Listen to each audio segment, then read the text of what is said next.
glorious Gaians. Thank you for joining me at Guidance Through Gaia. My name is Amber, and today we are doing a self-care Sunday tarot reading. Today's reading is about compassionate perception.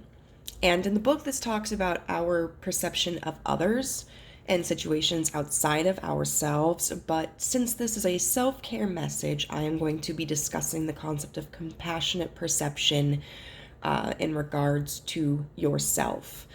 And I apologize, I'm recovering from a pretty nasty cold. This is not how I wanted to spend my weekend. But that's why I'm kind of sniffly and grainy in my voice. Now, I think with this card, this is really interesting because we have the number 20 up here, and in the Rider-Waite-Smith Tarot deck, the number 20 corresponds to the card of judgment. So you may be at a point in your life where you are kind of judging yourself harshly, or you're being overly critical of yourself, and the universe is encouraging you to be kinder to yourself. So what I want to do is I'm going to use tarot to kind of get a bigger picture of the scenario, like how this is negatively impacting you. And then I've got some pre-shuffled oracle cards here that we will use as advice on how you can embody more compassionate perceptions of yourself. And then finally, a little affirmation card. It's kind of also why, this is really hypocritical of me, because I'm a smoker. But that's why I haven't, lit my incense or my candle, because I, trying to spare my lungs a little bit. So we're going to take a look at how, in what area of your life you kind of need to be more compassionate. And even if this area doesn't necessarily fit with your situation and circumstance, I would really encourage you to listen to the end to see what advice there is, because we can always be more compassionate towards ourselves. So we have the Knight of Coins and the 10 of Cups. And typically these would be, relatively positive cards.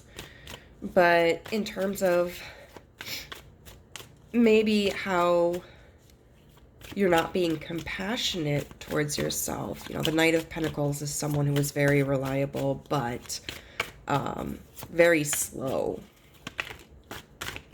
And you can see even with this card here, this character is on a beetle.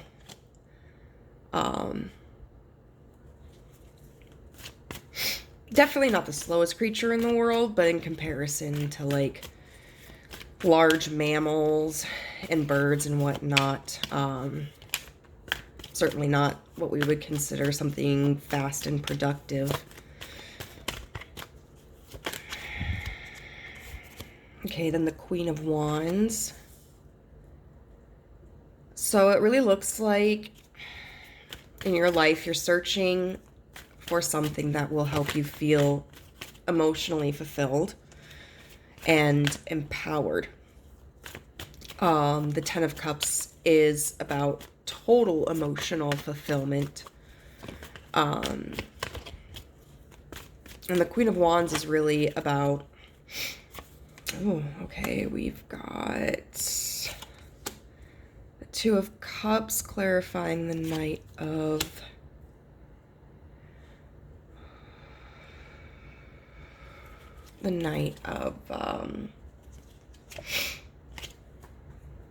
oh my goodness, the Knight of Pentacles. We've got the Death card clarifying the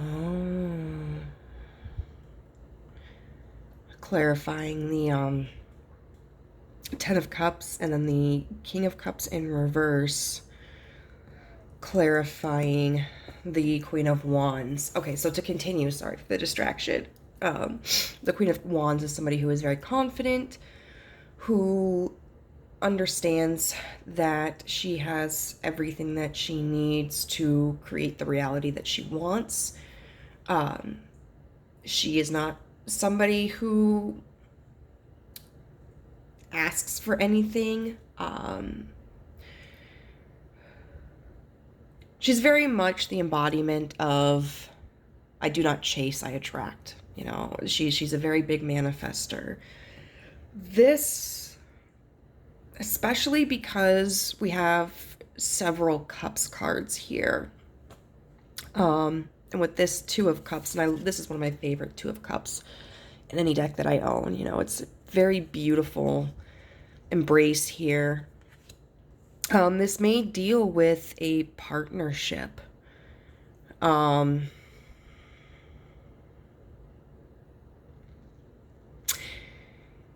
partnership that is not moving in the direction that you want it to. And because, you know, the Two of Cups would really be about sharing and about coming into like an emotional connection. So it seems like with the Knight of Cups here, that's not occurring, or it's not occurring at a pace that satisfies you. The Ten of Cups here being clarified by the Death card in reverse. The Death card in reverse is about a lack of change. It's resistance. It's stagnation. And so to me, what that says is that you're wanting to feel content even though this situation isn't changing. And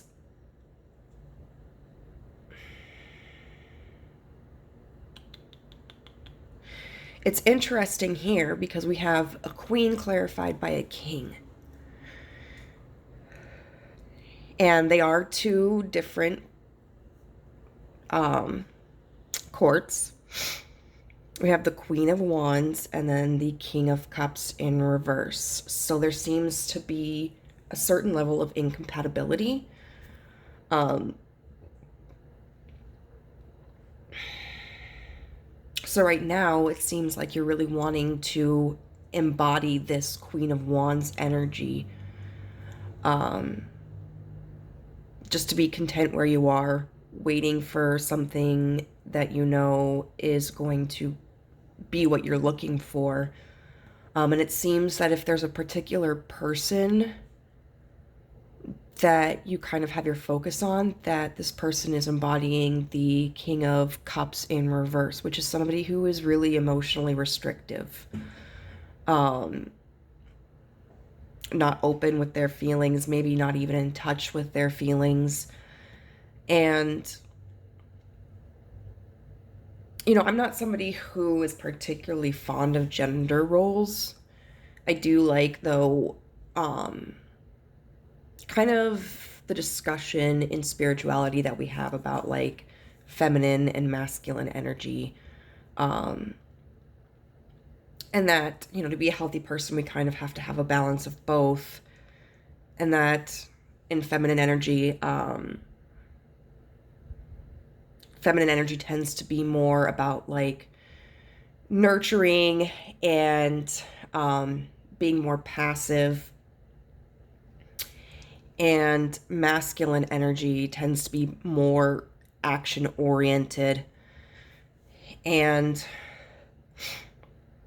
so it seems like in this situation, you're being more passive and you're waiting for somebody else to be more assertive, and they are not doing that. And it seems that with this compassionate perception, you're being harsh on yourself for not being content with this, for being frustrated, for being upset, for having your doubts, for wondering what you should do.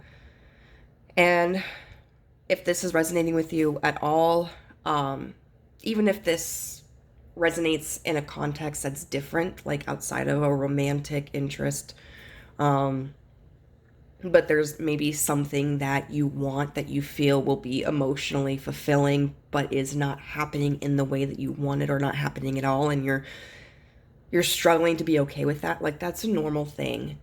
That's absolutely normal. Like, when we become attached to outcomes, it can be very frustrating when we're not seeing the results that lead to those outcomes. And it's only natural to want things. It's okay to want things, and it's okay to be disappointed when we are not receiving those things or those outcomes. But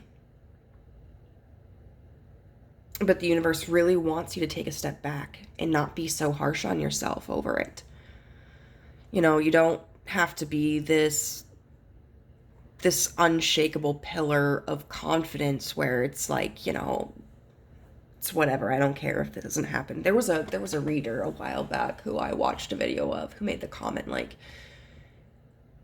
you know, you don't have to not want something. You know, when we talk about like letting go of control of an outcome, and giving things to the universe, it's not because like we should not care what happens. If we don't care, then what's the value of something? But just that even when we are feeling doubtful or insecure, just to remember that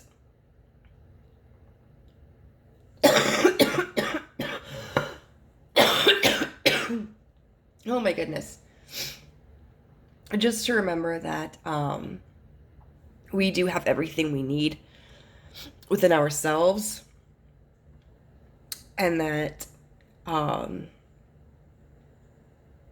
the way things are right now will not be the way things are all the time.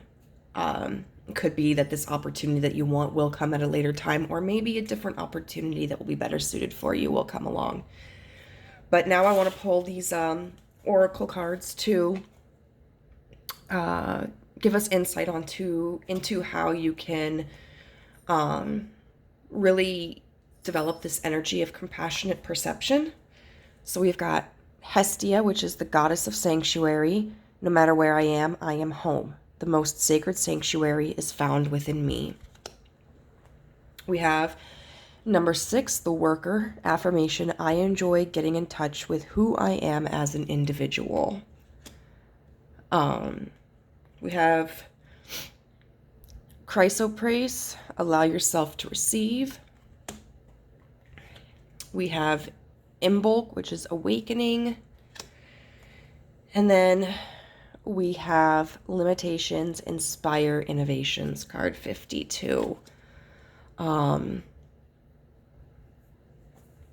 So with Hestia, the goddess of sanctuary, this reading, her description was really interesting, because there were several points that I really felt hit upon the message of compassionate perception.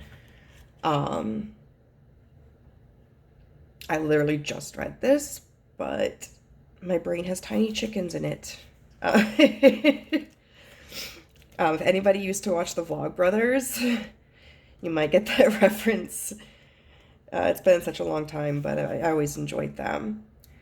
You know, it really talked about Hestia being the fireplace, or like her name translates as fireplace or altar. And she tended to the Olympian hearth. And I think that's really beautiful. You know, that brings across this imagery of really allowing yourself to express a level of warmth to yourself, of being kind to yourself. There were a few lines that I thought were particularly beautiful. Hestia wants you to be 1,000 leagues easier on yourself. And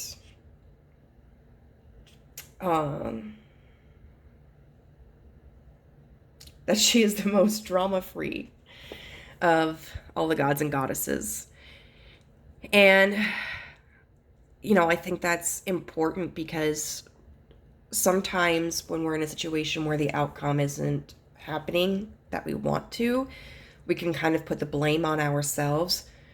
But although we have a lot of control in situations, the control really is more about how we present ourselves and how we perceive things.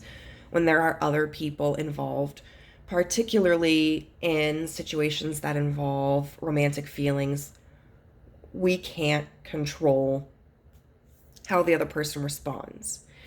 And so sometimes in those situations, it's not necessarily about us, the reason why we may be experiencing rejection or slow movement. It may have more to do with the other person, wounds that they need to heal, aspects in their life that they need to take care of, their needs, which may be different from our own. And so when we take on those burdens as our own, it is dramatic, and it can cause tension, resentment, insecurity. And so Spirit is really asking for you to let that go and realize, oh, hey, speaking of drama,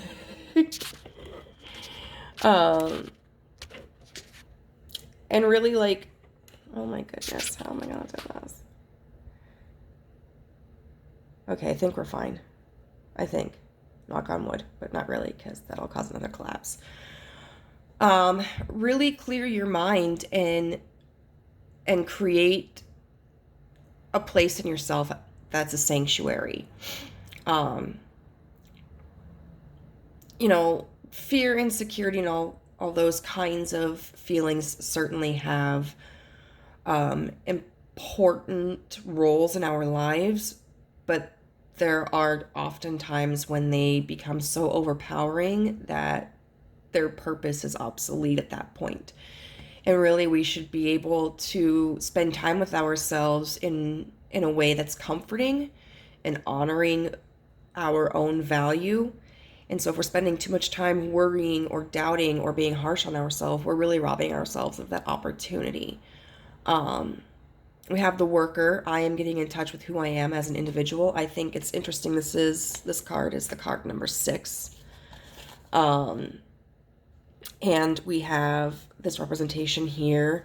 This brings a few images to mind.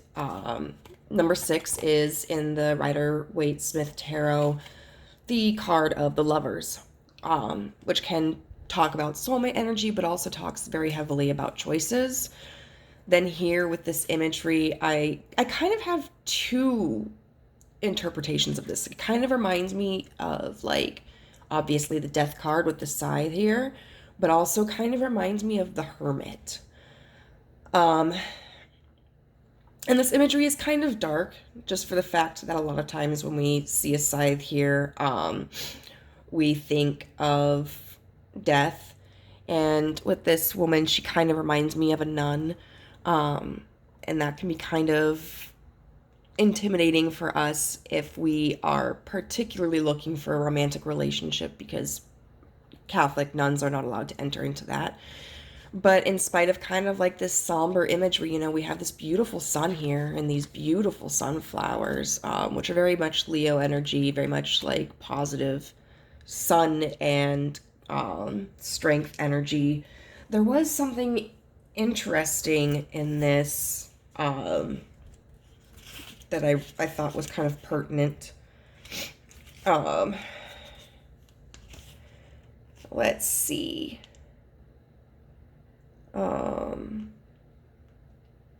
If you find yourself with people in relationships that do not satisfy, it is possible that as of now you are not a good fit with the kind of person you say you want to be with. And sometimes it is necessary to examine your words, thoughts, feelings, and actions to make sure that you are not focusing too much of your attention on worrying. It is as practical to stop being anxious and micromanaging as it is to focus on financial and other considerations commonly referred to as practical. And so to be easier on yourself, to be kinder to yourself, it is going to take work. But it is very beneficial for you, and it is something that I think in this time you should really strive for.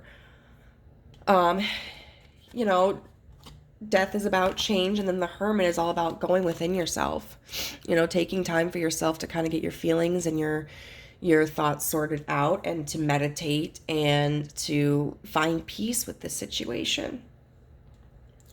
We also have chrysoprase, allow yourself to receive. This card, I don't know, I'm kind of strangely drawn to this depiction of this stone because it kind of reminds me of a snail. Um, like this would be the snail's body, and this kind of just reminds me of the shell here. And so to me, that imagery is of somebody who's just kind of like hiding within themselves, which to go and internally to do work on yourself is different from hiding, though. And I think this is really a call for you to come out of your shell. If I remember correctly, chrysoprase is also about like creating balance and healing. Oh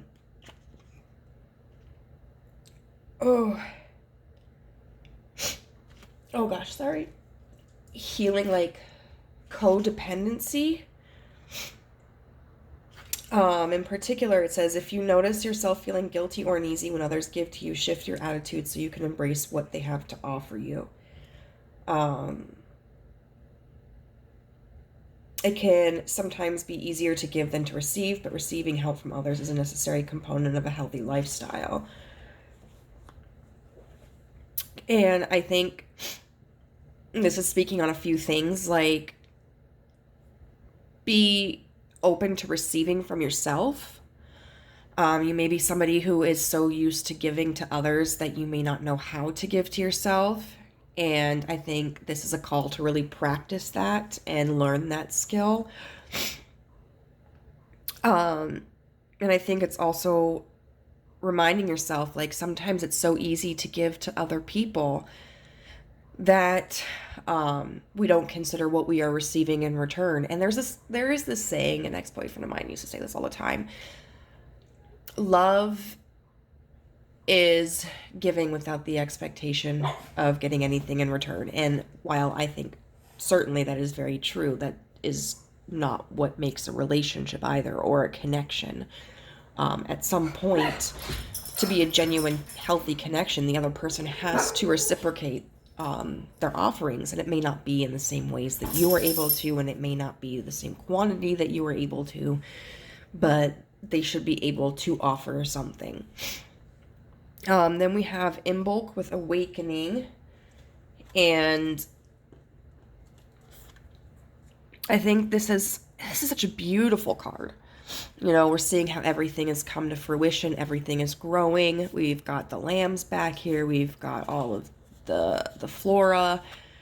The more that you give to yourself, the more that you are going to awaken, the more that you are going to grow, the more that you are going to be abundant, internally and externally. The external abundance comes because of, for one, I think when we are abundant to ourselves, we attract people who are going to be abundant to us as well.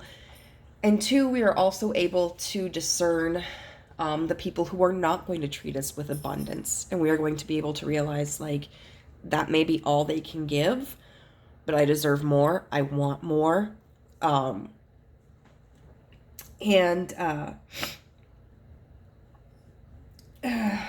sorry. Oh, see, this is beautiful. It says, as you become aware of this awakening, you will begin to notice synchronicities such as chance meetings with like-minded people or animals that cross your path. The ancient mystics worked with the cycle of nature and recognized that when we operate in this way, we receive all that we need to survive abundantly. Everything that you are feeling is entirely natural. See, totally understandable, like we just discussed earlier with the tarot cards. The feelings that you are experiencing are totally natural. Your wishes and desires to powerfully evolve and to live as your authentic self have brought about these changes in you. Imbolc opens new doorways for you, and what no longer serves you will fall away naturally. This is an auspicious time for you are becoming truly alive and awakening the true witch within, who now stirs from deep slumber. Now, of course, you don't necessarily have to subscribe to being a witch. But I would think of the witch as like also like the magician, you know, somebody who can create for themselves. Uh, so, yeah. And then we've got limitations, inspire innovations, card 52. And, you know, when this card is upright, it's really, these cards are divided into like gift and challenge. And when they are upright, they are presented as the concept of gift. And with limitations, inspire innovations, that makes me think of like you may feel really restricted right now, but this restriction may be offering you a way to gain different perspectives. Yeah, and it talks about possibility, a bridge between worlds, innovative ways of thinking, creative solutions arising because of the limited working materials, higher consciousness. And so it says this limitation is not permanent. It is indeed changing rapidly, and you will transcend this barrier to your success. Allow your current limitations to motivate your growth. A lot of times, you know, you'll hear about like how the separation or something not working out is actually, you know, divine intervention. I think that certainly can be true. I believe that there is something higher than us and that it does try to encourage us in different ways or bring us new opportunities. But I also think that we have the ability to make decisions for ourselves, that we are autonomous human beings and that we do have free will. And so I think this is really a card that's encouraging you to look at the situation differently. That like, yes, the situation is not working out in the way that you want it to. And instead of being frustrated that you're feeling disheartened about it, really taking this as an opportunity to do the work. Like, you know, why does it make you sad? Why are you frustrated by it?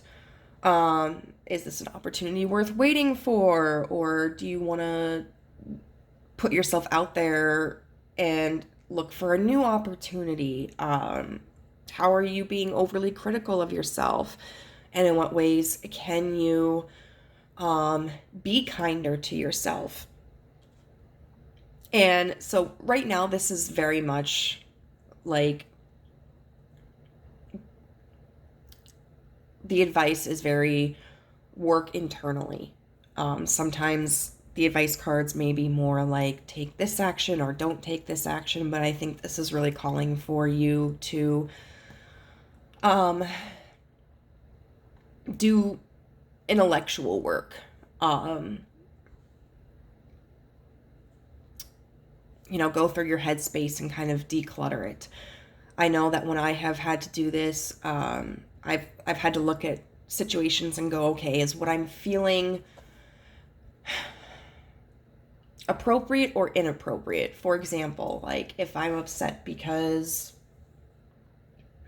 someone wants a physical relationship with me, but I want like a committed emotional relationship, and I get upset and I'm feeling insecure. Why am I feeling insecure? Well, because they want a physical relationship, they don't want to commit, but I want commitment. Okay, so why does that upset me? Well, it makes me feel like I'm not good enough for commitment. And then I can sit there and kind of dissect that and go like, well, is that accurate?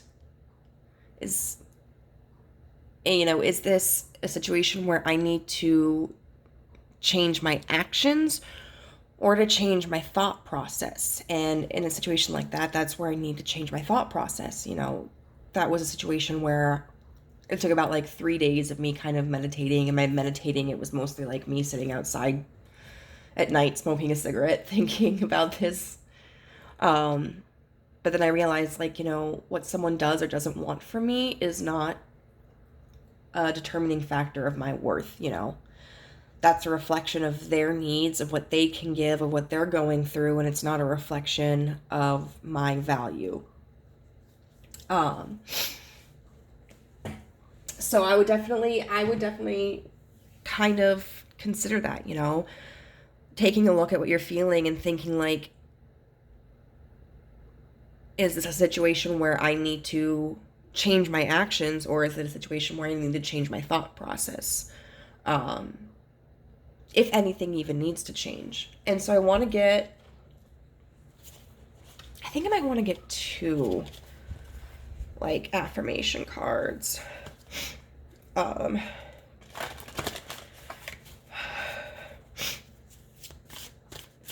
One from this and then another one from a different deck.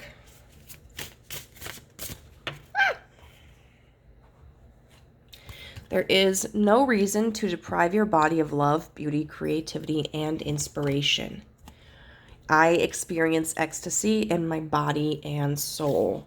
So I think what I'm getting from that is really just the encouragement of realizing that whatever circumstance is causing a sense of dissatisfaction in you right now, it's not permanent. It can be really easy to feel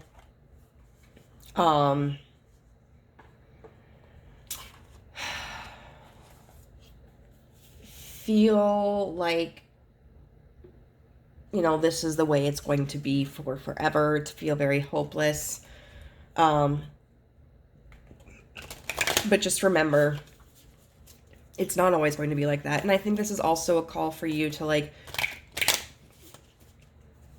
do things for yourself and say things to yourself that are going to be very uplifting for you. Remember to practice kindness to yourself. It can be like, hey, you know, I'm really proud of how I handled this task today.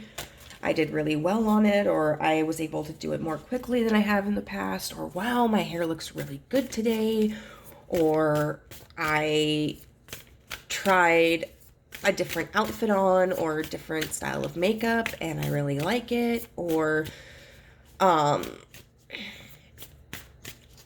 was upset with somebody, but I expressed myself very clearly and very abundantly, and I'm proud of myself for that. You know, just doing and saying things that are really going to boost your self-confidence. And then it says, follow your heart. I'm always rewarded when I follow my heart. I trust that the GPS in my heart knows all the best routes. And when it seems like it's taking too long to get where I want, I know that's because there's some cool, weird stuff to see along the way. Absolutely. And I think that last line is very, very important given the circumstances. You have to do what's best for you. And also just try to remember, as difficult as it is, trust the process. Trust that whatever is meant for you will come to you at the right time. And just know that I am here rooting for you, supporting you, and I've been there. I'm currently there. You are worthy of love, and what you feel is understandable and practical and relatable and valid. And just be nicer to yourself. So I hope this message resonated with you today. I hope that you enjoyed it and that it was uplifting. If it was, please leave a comment down below. Push the subscribe button if you're interested in more videos from me, and hit the bell if you'd like to get updates about when they're being posted. Also visit my Instagram account under the exact same name, Guidance Through Gaia, where I post daily tarot predictions, and every once in a while pop in like a quick pick a card in there. So thank you for supporting me and my channel just by viewing this, and I hope you have a great day. Bye!